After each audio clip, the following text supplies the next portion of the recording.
One thing I don't get is how people still deny chemtrails. You know, for a lot of us it's common knowledge and it's easily observable. People see the shit and they still won't believe their own eyes. Their intuition is broken and they're easily manipulated into agreeing with complete nonsense from the mainstream media. And sometimes the mainstream media even does stories on chemtrails and the programs that utilize these things. Let's look at some comments on a random chemtrail video. Why don't you take off your tinfoil hats and gain some reason or knowledge of aviation? Hey, look guys, there's condensation in the sky. It could be poison. It's a conspiracy. Easily the most ridiculous conspiracy theory I've ever heard. People need to learn how to science. The people that believe that 9/11 was an inside job are nuts. On a scale from 1 to 10, they are about a 9.5 on the idiot scale. If you believe in chemtrails, you're a 10.5 out of 10. You probably believe that little green men are coming to your house and probing your anus while you're sleeping. You guys realize that's water vapor, right? No, the retards think we're being poisoned. Nothing is being exposed here. Chemtrails are a fallacy. They are fucking contrails that do not dissipate. If you read a full, in-depth scientific study on the subject, you would shut the fuck up. The scariest thing about these conspiracy theorists is that they are willing to abandon logic and science because it doesn't support their conspiracy. When you ask for evidence, the conspiracy theorists blah blah blah. Boring! The truth is, these people are either clueless or they are being paid to ridicule the topic in order to turn people away. Even before I started researching this subject, I knew that chemtrails were real just by looking at them.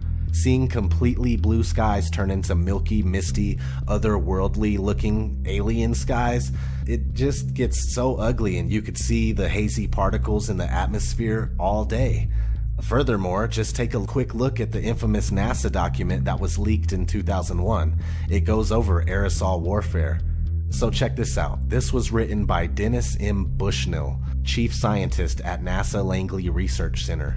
Future Strategic Issues, Future Warfare, circa 2025. The future is now. There are many things in the pages of this document. I just want to briefly show you page 43, Microdust Weaponry. A mechanical analog to biomicron-sized mechanized dust which is distributed as an aerosol and inhaled into the lungs. Dust mechanically bores into lung tissue and executes various pathological missions.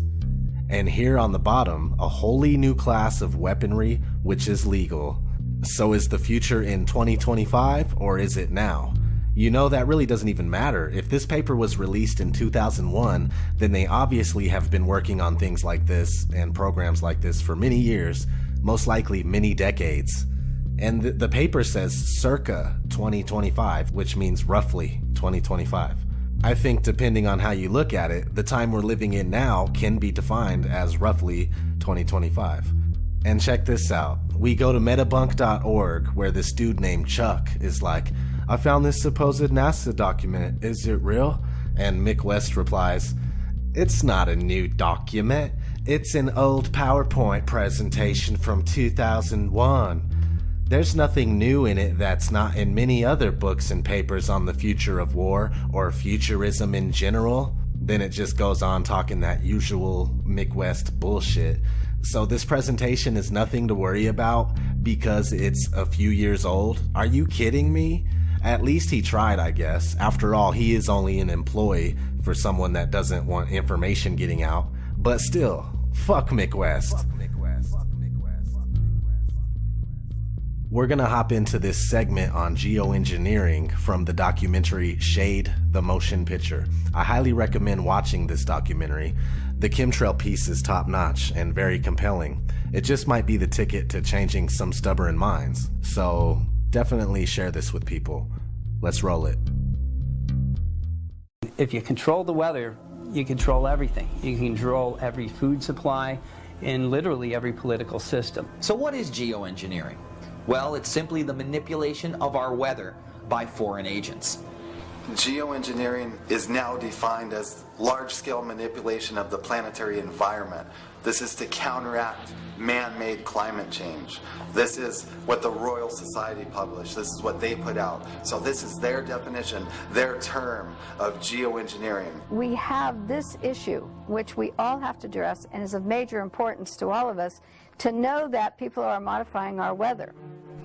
Thus, we have to look at the facts that can be proven about what's going on in the atmosphere, about what's happening, about water vapor and its impacts, about the climate and the weather modification programs that are ongoing. These are real. The public has, relatively speaking, been kept in the dark about geoengineering, schemes, plans, global geoengineering governance, and the fact that right now, under research, anyone in the world can start conducting these experiments. So we have people artificially modifying our weather in the western states. California, Pacific Gas and Electric Company, or the city of Los Angeles. It's being modified by the Texas Weather Modification Board in Texas. Colorado, Idaho, Wyoming, lots of other states are all modifying our weather and changing our climate, with extreme implications. We believe many of them are told that what they're doing is very good for the planet, perhaps saving the planet through this climate remediation. Do these operations exist? Absolutely. Just look at the USGCRP, or the United States Global Change Research Program. Congress has approved it. It goes up to the presidential supplemental budget. It is absolutely known that they are funding these geoengineering operations. Our nation and many other advanced nations have been manipulating the weather for some time now. Through government white papers and even IPCC United Nations documents, we know that geoengineering is occurring. The IPCC, the International Panel on Climate Change, has been meeting for various years on this subject. They have produced reports dating back from 1999 on aviation impacts on the global atmosphere from water vapor and other issues, depleting beneficial atmospheric ozone and other problems. A group of geoengineers, a clique, essentially a small clique, has decided that the answer to our global warming problems are to release particles and chemicals into the atmosphere. David Keith, Ken Caldeira, and a small group of these men affiliated with various universities have promoted this for a long time. One of the things that the geoengineering promoters, this clique, has been doing is that they have been able to keep any voices that would be in opposition to them or want to know about the impacts off the record. In other words, that they have become the experts to go to, and that the public and other people have no say. They go to meetings, they go to U.S. congressional hearings, which were held on geoengineering in 2009 and 2010, 3 of them by the U.S. House Science and Technology Committee. They also went to hearings of the UK Parliament during the same period of time to talk about global geoengineering governance and why these experiments should go forward. One of the people promoting geoengineering is Gregory Benford. One of his papers about doing experiments in the Arctic was that they could conduct these experiments, geoengineering experiments in the Arctic. The people there could live within the experiment. And if any harm came to them, it was okay to sacrifice them in that area in order to conduct this research, because the research was very important for them to do. The other thing he noted in an interview was that you could very easily take a little bit of aluminum and a little bit of barium, and you could produce these clouds and have impacts very easily in the atmosphere. You've got to, in a sense, engineer all these so you get the right kind of clouds for the effects we want. It is called geoengineering, fighting global warming by putting a chemical dust in the atmosphere and reflecting harmful radiation back into space. You could use barium oxide, for example, which makes big fluffy clouds. You could use tiny little bits of aluminum, which is benign in the environment, and essentially manage the climate. I was concerned about this attitude that it was okay to do this research, and that we, all of us around the world, should be willing to live in their research experiment. And this is unacceptable. Geoengineer David Keith made a statement a couple of years ago. He said geoengineering gives man godlike power. Now, I've never chased godlike power. Probably very few of the listeners, unless they're the elite who are checking this film out, have not chased godlike power, but it must be one hell of a rush. And I think what most of us can relate to is maybe a relative or a friend who became addicted to a drug. And in that drug addiction, they have put their health and their family members' health at risk in order to get the rush of that drug. What we're finding in rain tests now around the world is what people are calling the chemtrail geoengineering footprint of aluminum, barium, and strontium. These metals match a number of geoengineering patents that were actually designed to specifically spray these metals out of airplanes into the sky for the stated goal of cooling the planet. They match what geoengineers deny they're spraying, but state that they want to start spraying. If we take ground-based tests, for example, it does not prove the source of the pollution that we're finding in our soils, our air, and our water. It only tells us that something is happening which is not good, that aluminum is increasing, that barium is increasing in soil tests, water tests, and that associated problems are there. There is a belief or an opinion that the jets that leave these persistent jet contrails are spraying something into the atmosphere that would impact our health or cause other types of problems. I noticed when I started doing research in 2002 was that the trees in Mendocino County, Lake County, and other areas of Northern California were in extreme decline. It wasn't from anything we could ascertain because it was whole suites of tree species. That means redwood trees, that means oak trees, that means manzanita, that means Douglas fir. It began to occur to many of us that this decline, killing our trees, is removing a beneficial asset for all of us, because the trees provide the oxygen that we breathe. They take in carbon dioxide. The trees are beneficial for maintaining stable climates. They're beneficial for watersheds, for the water we drink and the snow that comes through. All the trees that we have are assets of not only the United States, but this world. At this time, there is absolute admissions by NASA that persistent jet contrails and the man-made clouds they produce are having an impact on climate. So when NASA gets involved with the military in atmospheric releases of aluminum oxide, trimethyl aluminum, and other particulates, they know that this will have a reflective quality, that the particles will stay in the atmosphere for some period of time before they come back to Earth, and that this will reduce the amount of direct sunlight reaching the Earth. If we rely on the belief system that we believe this without factual proof, then we're in trouble, because everyone is going to think that we're a nutcase. And that's what the astrobiologists at NASA say about people who believe in chemtrails. They say, well, we don't have any proof, we're nutcases. And therefore, our voices are marginalized and have been since the 1990s. Starting in 1996, the U.S. Air Force declared that chemtrails was a hoax. The EPA, all of our government agencies had declared that it was an internet hoax, a conspiracy theory. And thus, since I can't define the word chemtrails, as there's no definition legally except hoax, I declined to use this term because it would marginalize my voice and the voices of those using it. The one thing we know and can prove is that rocket programs and atmospheric releases from rockets from the military and NASA and other agencies are releasing particles and chemicals into the atmosphere which can have negative effects on us. Some of the same that are said to be released by jets leaving persistent jet contrails. Well, the Air Force has been wanting to control the weather for some time. In fact, they wanted to force multiply storms. They wanted to be able to create droughts, create rainfall. Rainfall didn't exist. In fact, in Bosnia, when they were doing the war in Bosnia, they were actually seeding the clouds so that there would be no fog in the area.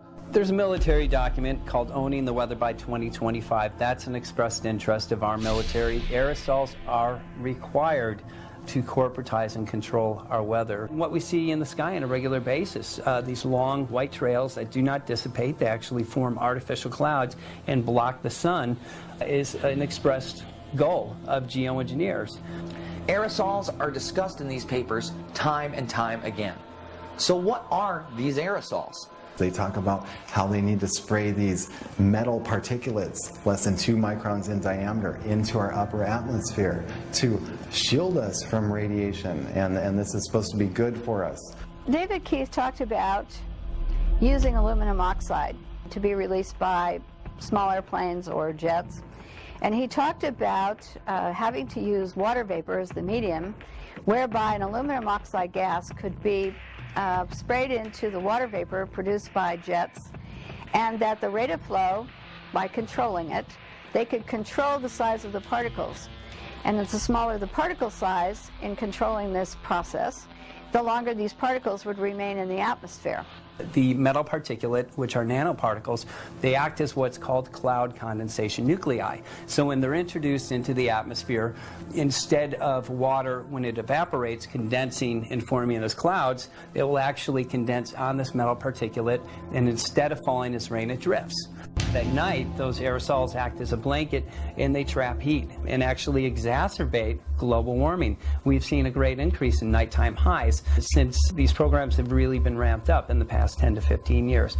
We know from research recently conducted by Stanford Studies and earlier research by NASA that persistent jet contrails change our climate and are warming areas now like the Arctic and Alaska, and that aviation impacts, because water vapor is a greenhouse gas, is beginning to increase these temperatures each year dramatically over time. The issue becomes for all of us with water vapor is that it's a greenhouse gas, it's one of the major players in warming, and the jets producing the man-made clouds, according to NASA, are increasing warming. The powers that be do not want to talk about water vapor and its impacts, because we could take care of that problem right now very easily by putting restrictions on the amount of water vapor that aviation produces. This small click is not offset with anyone talking about the impacts that these programs would have on air pollution, water pollution, crop production, the reduction of direct sunlight reaching the earth on human health, the reduction of direct sunlight on solar panel power production. A big concern of ours is this: geoengineering programs shred our ozone. Geoengineers are very open about this. Anytime you put particulate aerosols into our atmosphere, it will affect the ozone. We now have a major ozone hole over the northern hemisphere.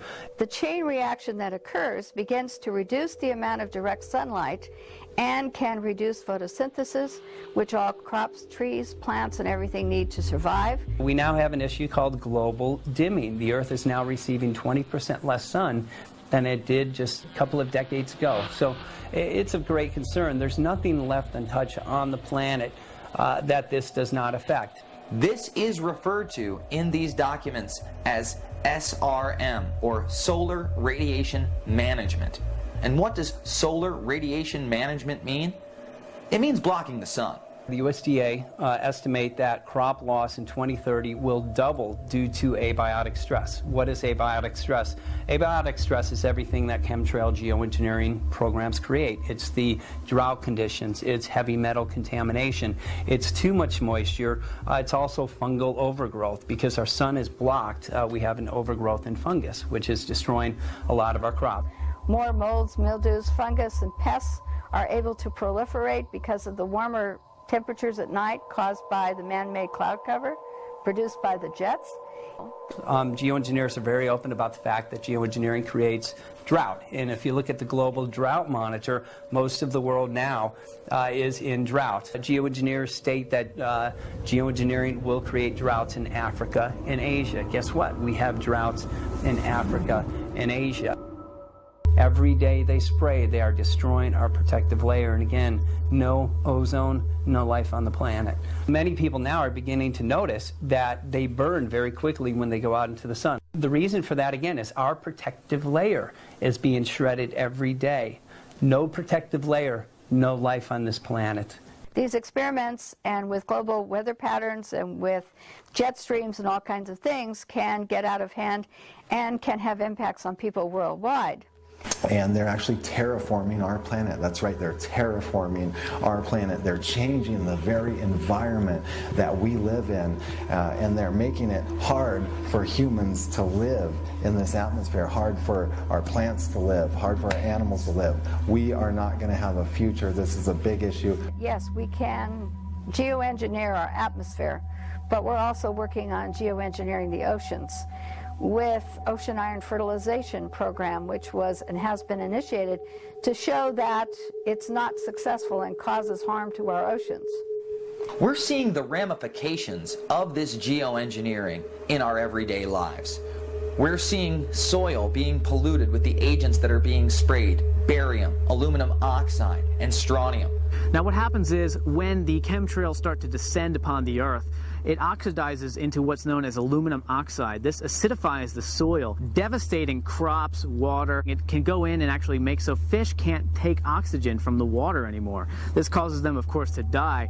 And we also have research from New Jersey that shows that not only full-grown plants, but seedlings are devastated by this as well. Aluminum in soils is not good for tree health because aluminum gets into the tree roots, and then it prevents the trees from uptaking enough moisture, water, and nutrients to survive. And so it looks like the trees are dying because of lack of water and drought, when in reality, once aluminum is into the root system, they can be dying because they can't uptake the natural things that they need, nutrients and water, in order to survive. The Texas Weather Modification Board has authorized the use of sea salt as a particulate that's used. Well, every time those clouds rain out after they have been seeded with salt, salt reaches the earth. And it's going to have its impact on freshwater systems, marine life, agriculture, crop production, because the more salt in the soil you have, the less productive it becomes. Through the sterilization of our soils and thus the destruction of our crops, natural organic farmers are now having a difficult time growing natural organic food. I mean, we have percolate in the vegetables. We have all kinds of things going on, rocket fuel, gas, all these horrible contaminants, and I can tell you it's from what they're doing in the sky. The chain reaction that takes place will reduce the amount of food that the earth can provide for us, because it changes the soil, changes the pH, and reduces the power generation that plants need, photosynthesis, for growing tall and strong. The concern for many of us is that if these programs continue, we will not be able to grow anything naturally unless it's a Monsanto abiotic stress resistant genetically modified seed. A number of these crops are what are called terminator seeds.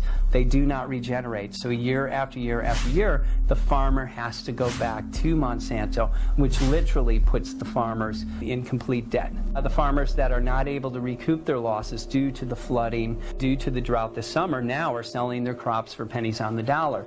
There's a company that's owned by George Soros now that is buying up that property, again at pennies on the dollar. That's an objective of Agenda 21. Once these entities have complete control, they can literally control what crops grow, how much grows, how many people get food. These are natural systems. But through the death and destruction of our natural systems, they come in with their solution, which is genetic modification. And in that genetic modification, they literally usurp the authority of nature or the authority of God, and they bring it under the authority of corporations. The sun drives life here on our planet. We need vitamin D3, which nourishes us, produces certain hormones. Vitamin D deficiency is something that's very common now. It reduces the amount of direct sunlight that hits our skin when we're outdoors, causing a lack of vitamin D in humans. This lack of vitamin D from this man-made cloud cover and these reflective particles leads to human health problems, which are already being identified in the United States. One of them, in recent years, has been the advance of rickets, which is almost an epidemic proportion. Not since the time when children were forced to work in coal mines at the turn of the century, instead of going to school and being outdoors during the day, have we seen an epidemic of rickets like is occurring across the United States at this time. We have aluminum, which we know is linked to Alzheimer's, Parkinson's, dementia, other neurological disorders. We have seen aluminum-related illnesses go through the roof in Riverside County. We've had over 260% increase. We have autism, ADD, and again, Alzheimer's, all going through the roof. I came to the conclusion that aluminum-coated fiberglass, or chaff particulates, were used by the ton and released worldwide by the ton for many, many years. These particulates stay in the atmosphere for approximately 20 hours, more or less. Aluminum, according to the physicians that we've spoken to, actually builds up in the body, so it will accumulate, and if it's not flushed out or chelated, it will compromise the health of an individual. Barium compromises our immune system. What this means is that after barium exposure, you're actually more prone to virtually all diseases across the board. We have seen respiratory mortality go from number 8 down to number 3 in the past 6 years. The day-to-day breathing in of these heavy metals will impact our health in a very negative way, leading to cancers and a number of other illnesses. We do know from studies that putting sulfur up means that it's going to come back down. And in the state of California, it is noted that sulfur can cause reproductive toxicity. And the state of California is required by law to notify the public of any chemicals that can cause cancer or reproductive toxicity, and sulfur is definitely on this list. So these programs are dangerous to us and should be controlled, and the public should be more informed, and that no individual corporation should be able to conduct these programs without public oversight and public consent. And this is a major issue that we're going to be facing in the future more and more. For your information, geoengineering, also known as chemtrail, is taking place globally, and there are millions of people, scientists, doctors, that know what's going on. Has anybody been looking at the skies here today? Because it went from clear blue for many days, and now we've got crisscrosses all over the sky. My barium was 150 in February. Now it's 190. I also have low blood platelets, which is a problem with clotting, okay? I also have rainwater. If anybody would like to volunteer to drink some. Anybody want to drink some rainwater? It has aluminum in it. And I'm going to tell you how much it has in it. 321 parts per billion, 7.4 for barium, and 5.5 for strontium. Trevor Bajoria of the Department of Environmental Quality says this is safe to drink. Anybody want to drink some? I don't. I stay at home. I am disabled and getting more disabled because of what is in our atmosphere. Excuse me, sir, but your time's up. Well, extend it. You can extend it. Okay, she spoke for 20 minutes with a high school chemistry class. There's a lot more information out there than that. This is terrible, and you are all being affected by this, and you better wake up, look up, and realize what's being dumped upon us. This is for real. Our own government, the United Nations, is making us sick, and you better wake up. Thanks for the extra time, okay? Thank you. I want some answers in writing. Thank you. A lot of people like to say, well, no, it's not from chemtrails, it's not from air traffic. If that's the case, fine. Where are the toxins coming from? We need to know this. All of us need to know this because it's in our blood. It's in your kid's blood. It's in your blood. It's in your hair. It's in your bones. The point is we all live in different households. We live in different parts of the county. Some live also in different parts of the state. We have a couple from Phoenix. We drink different water because the first thing they were trying to throw at us, oh, it's in the water. I did immediately a test. I paid out of my own pocket to see my water if there was any barium. The water is completely clean. No barium at all. The health department put on a little dog and pony show here locally, trying to, in my opinion, placate the public and try and explain where barium might come from, other sources like Brazil nuts, which I don't eat. The county tried to discredit us, say, okay, this is in some sort of a magic food, like nuts from Brazil or stuff like that. Come on. First of all, I eat my own food, I grow my own food, and we all eat from different households. We don't live in a commune, okay? So forget the food. I'm not surprised. I mean, let's look at the history. In the last 100 years, it's been proven and completely declassified information. They've been experimenting on people without their consent or will or knowledge. So let's not try to say, oh, my government will never do that. They already done it. Now the point is what they're going to do next.